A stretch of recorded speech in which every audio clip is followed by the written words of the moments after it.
Hello viewers, راځئ چې زده کړو د English important sentences with Pashto translation. There is enough time. کافی وخت شته. Sentence دی It's my turn now. وس زما وار دی. Turn now وار دی یا زما نمبر دی. Say what do you want? Say what do you want? وایا څه غواړې څه پکار دی. What are you doing here? What are you doing here? تو دلته څه کوې.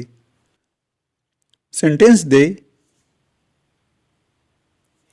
How to go past. How to go past. څنګه ګړندې لاړ شو. بل سنټنس دی How to learn past. څنګه زر یا چټک زده کړه وکړو. How to learn past.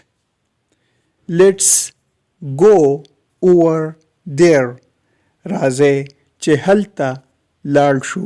over there مطلب دی هلته. بل سنټنس دی Listen one thing please. Listen one thing please. مهرباني وکړئ یوه خبره واورئ. سنټنس دی